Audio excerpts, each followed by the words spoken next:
देखिए, अहंकार की कोई हद होती है, तानाशाही की कोई हद होती है, हिटलरशाही की कोई ना कोई हद होती है। बंगाल में आपने देखा होगा कि बंगाल में जहाँ पूरे देश का पैसा, जहाँ पूरे देश का प्रशासन, मैं कहूँगा चाहे केंद्र से लेके सही चाहे कहीं अन्य स्टेट से लेके सही, पूरा झोंक दिया।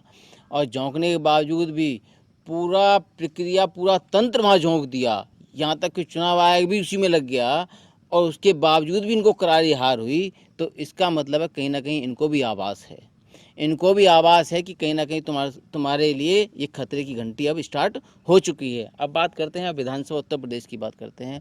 उत्तर प्रदेश की विधानसभा की बात मैं करूं तो ये केवल जाटों का आंदोलन नहीं है, ये 36 बिरादरी का आंदोलन है, ये हर उस वर्ग का आंदोलन है जो इस देश में 2 वक्त की रोटी खाता होगा, जो 2 वक्त की रोटी खा के सोता होगा, जिसका जीवन यापन रोजी रोटी से चल रहा होगा, वो उस आदमी का आंदोलन है जो कहीं ना कहीं किसी न किसी रूप से ये मानता होगा कि मेरा देश का किसान, मेरे देश का वो परिवार जो रोजी रोटी इतनी मेहनत से कमाता है, वो किस तरीके से कमा के हमें खिला रहा है, हम उसके शुक्रगुजार हैं। ये उन लोगों की रोजी रोटी उनका ही बचाने का काम कर रहा है, साथ में किसानी तो है ही है, ये देश के हर व्यक्ति को बचाने का काम कर रहा है जो उस अन्न से जीवित है। ये केवल किसान तक सीमित नहीं है, जो व्यक्ति इस देश में जीवित है, हर व्यक्ति के जीवित, जो इस माँ की कोख में पैदा हुआ है, जो आज सांस लेने के लिए बाहर आने के लिए तत्पर है, ये उसको भी बचाने के लिए आंदोलन है। इतना बहुत बड़ा आंदोलन है, बहुत भीतर का आंदोलन है। ये केवल एक किसी जाति विशेष से इसको बांध देना, ये एक बहुत ही दुष्प्रचार और इन नेताओं का अपना संकीर्ण विचारधारा की सोच हो सकती है, लेकिन आम आदमी की ये सोच नहीं हो सकती। आम आदमी की सोच वहाँ तक है कि जो इस देश की मिट्टी और रग में जो इसने जन्म लिया है, ये उसको बचाने का आंदोलन है। आज हमारी ये माँ है, ये लहराते खेत हैं, इनको धान का, अब कोसी की अनाज मंडी में धान का रेट नहीं मिलने वाला है, कहते हैं कि एमएसपी थी, एमएसपी है, एमएसपी रहेगी, फिर कहाँ जाते हैं वो वादे। अब तो ये सब बातें आप भाषणों में आप कहते हैं, ताली बजवाते हैं, आप चंद लोगों को आगे बिठा देते हैं, ताली बजाइए आप, और फिर देश का मीडिया उस चीज़ को दिखा रहा है। क्या देश को मीडिया को ये नहीं पता होता कि जब मैं आप जैसे पत्रकार को धन्यवाद देना चाहूँगा कि जो ग्राउंड लेवल पे आके, ग्राउंड जीरो पे आके इस तरीके का आकलन करे, अवलोकन करे कि वास्तविकता क्या है। केवल एसी रूम में बैठ के हम लोग किसी चीज़ का आकलन कर लेना, या आईएएस ने हमको कोई रिपोर्ट दे दी उसको सच मान लेना, ये इस देश का संविधान नहीं कहता। इस देश का संविधान ये कहता है कि जहाँ आप जैसे लोग हों, जहाँ नए और युवा लड़के हों, मेरी माता बहनें हों, जो ग्राउंड लेवल पर जीरो पर लेके जो बात रखते हैं, उस बात को ये लोग माने कि हाँ ये सच्चाई है। लेकिन उस सच्चाई को वो लोग, राजनेता भी और वो जो नौकरशाह हैं, वो भी सुनना पसंद नहीं करते। ये सच्चाई है इस देश की। आम आदमी चुनाव ऐसे आंदोलन के विषय में क्या सोच रहा है? देखिए, उसको लगता है कि ये जो आंदोलन है, इससे सरकार को बदला जा सकता है। देखिए, क्या सरकार बदलने के लिए आंदोलन है? इस देश का सबसे बड़ा जो आंदोलन चला था वो 9 महीने चला था, यह ऑन रिकॉर्ड है, ऐसा नहीं है कि मैं अपनी तरफ से कह रहा हूँ। और इस रिकॉर्ड को देश का अन्नदाता 2021 में इसको, अपने रिकॉर्ड को खुद ही तोड़ रहा है, और गिनीज बुक में नाम रिकॉर्ड हो रहा है कि देश का सबसे बड़ा आंदोलन 9 महीने के बाद अगर कहीं चल रहा है तो वो भारत देश में चल रहा है। ये गिनीज बुक में रिकॉर्ड होने जा रहा है। अब बात आती है आपकी कि क्या प्रश्न पूछा आपने? मैंने पूछा कि क्या उत्तर प्रदेश के चुनाव में लोग आंदोलन को ध्यान में रखते हुए सरकार के खिलाफ वोट कर पाएंगे? अगर आप किसी की रोजी रोटी में, किसी की रोटी सजी हुई है थाली में, उसको आप उठाने का काम करेंगे, उसको भूखा सुलाने का काम करेंगे, उसके तन पे जो कपड़े पहन रखे हैं, आपने पहन रखे हैं, मैंने पहन रखे हैं, किसी अन्य व्यक्ति ने पहन रखे हैं, उसको उतारने का काम करेंगे, उसकी जेब में जो पैसा है जो किसी तरीके से उसने कमाया है उसको आप लूटने का काम करेंगे और अपनी जेबें भरने का काम करेंगे। आप उन लोगों उद्योगपतियों को, सेठों को देने का काम करेंगे जो पहले से ही माला माल है, तो जनता आपको शाबाशी नहीं देगी। जनता आपको देखेगी कि मेरे बेटे, मेरे लाल, अब वो समय आ गया है, आज मेरा वक्त है कि आज मैं अंगूठा कहाँ दबाऊंगा। ये मेरा अपना संविधान है, ये मेरा अपना विश्वास है कि मुझे अपना अंगूठा कहाँ दबाना है, मुझे किसको जिताना है, किसको हराना है। ये आम आदमी उसी को बड़ा ही बेसब्री से बैठा हुआ है। अब किसको हराएगा ये देश का हर नागरिक जानता है। मतलब सीधे सीधे अफेक्ट करेगा? सीधे सीधे नहीं, मैं कहता हूँ 100% इफेक्ट करने वाला है। इनको अभी कुछ सूझ नहीं रहा है, क्योंकि जो आदमी सत्ता में बैठ जाता है और जो ऊपर हवाई पुलाव जो देखते हैं उनको दिखाई नहीं देता कुछ, उनको सब बढ़िया दिखाई देता है, सब हरियाली हरियाली दिखाई देती है, लेकिन जब नीचे आते हैं तो अलग ही बात होती है और वो दिख जाएगा।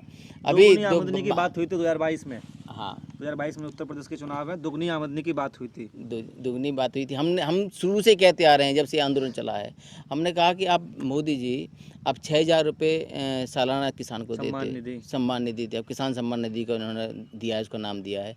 हम कहते हैं उसको उसकी ज़रूरत क्या है? किसान सम्मान निधि आप जो दे रहे हो, आप तो किसान को भिखारी बना रहे हो ना।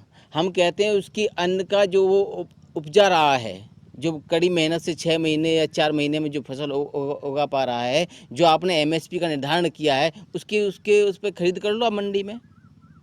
आप अपने रेट पे ही कर लो, उस पे कर, आप उस पे तो कर नहीं पा रहे। सम्मान निधि दे रहे हैं 6,000 रुपये सम्मान, मतलब हमारा ही गला काट रहे हो। पहले आप 1,200 रुपये प्रति कुंटल हमारे हमसे ले पा रहे हो, और फिर आप 1975 का रेट एमएसपी लिख के दे रहे हो, और फिर हमसे ही फिर 1,200 और 1975 में काफ़ी डिफरेंस हो गया। फिर आप हमें सम्मान निधि दे रहे हो, इसका मतलब क्या देश के आम आदमी को बेवकूफ़ समझ रहा है? हमारा ही पैसा ले लिया और फिर हमको ही लौटा रहे हो, ये कौन सा लॉजिक हुआ भाई? इस तरीके से लॉजिक ज़्यादा दिन तक चलने वाले नहीं है। हर आदमी, हर युवा, हर वो नौजवान ये समझ पा रहा है, हर वो किसान, वो माता, मेरी बहन सब समझ पा रही हैं कि ये गुणा भाग तो सबको लगा लेगा ना, कि भाई कितना इन्होंने हमसे लिया, कितना ही हमको वापस में दे रहे हैं बैकअप में, तो फिर ये पैसा जा कहाँ रहा है? मतलब हमारा पैसा आपने यूज़ कर लिया, फिर आपने हमको लौटा दिया, किस्तों में लौटा दिया। क्या आप बेवकूफ़ समझे हैं कि हमको? इस देश के हर नागरिक को अच्छा, इन्होंने ये इस काले कानून को लेके आ गए। बिहार में ये काला कानून इन्होंने लागू किया सबसे पहले, वहाँ मंडी एक्ट लागू किया इन्होंने, वहाँ मंडी ख़त्म हो चुकी है। मैं कहता हूँ वहाँ ऐसा कौन सा किसान है जिस पे 2 या 4 एकड़ ज़मीन ना होगी? वो मैं कहता हूँ वहाँ ऐसे बहुत सारे नौजवान हैं जो हमारी मंडी में भी काम करने के लिए आते हैं बिहार से, रोजी रोटी, 2 वक्त की रोजी रोटी के लिए आते हैं। वहाँ उपलब्ध नहीं है, तभी तो यहाँ वहाँ मंडी एक्ट लागू करके मंडी व्यवस्था खत्म कर दी उन्होंने, वो ये यहाँ करने जा रहे हैं। मंडी एक्ट जो खत्म कर दिया इन्होंने, वही यहाँ करने जा रहे हैं। अब कोसी अनाज मंडी में इन्होंने करोड़ रुपए लगा दिया, क्या यूज है उसका? किसान को उसकी फसल का दाम नहीं मिल पा रहा है, और आप लोग मंडी में करोड़ रुपए लगा रहे हो। अडानी अंबानी के लिए लगा रहे हो ना। मतलब अडानी अंबानी के तुम कोसी कला अनाज मंडी में आप गोदाम बनाने का काम कर रहे हो भविष्य में, और आम आदमी को तुम बेवकूफ़ बना रहे हो, किसान को, कि हम तुम्हारा एमएसपी पे खरीदेंगे और तुम्हारी दुगनी आय हो जाएगी। हमारा तुम वही लागत दे दो C2+50, जो हम बात स्वामीनाथन आयोग रिपोर्ट की जो बात कर रहे हैं C2+50 की, आप उसको लागू क्यों नहीं कर देते? आपने तो अपने एजेंडे में लिखा था जब आपका चुनाव था, फिर क्यों भूल गए? आप सत्ता में बैठते ही भूल गए सब कुछ। तो ये सब चीज़ें आएंगी तुम्हारे सामने, ये सब चीज़ें उनसे पूछी जाएंगी। जो नेता उनकी पार्टी के जो गांव में वोट मांगने के लिए आएंगे, तो पूछा जाएगा कि ये था ना तुम्हारा, अब कहाँ है? अब किसके लिए वोट मांग रहे हो? क्या जातिवाद के नाम पे वोट मांग रहे हो?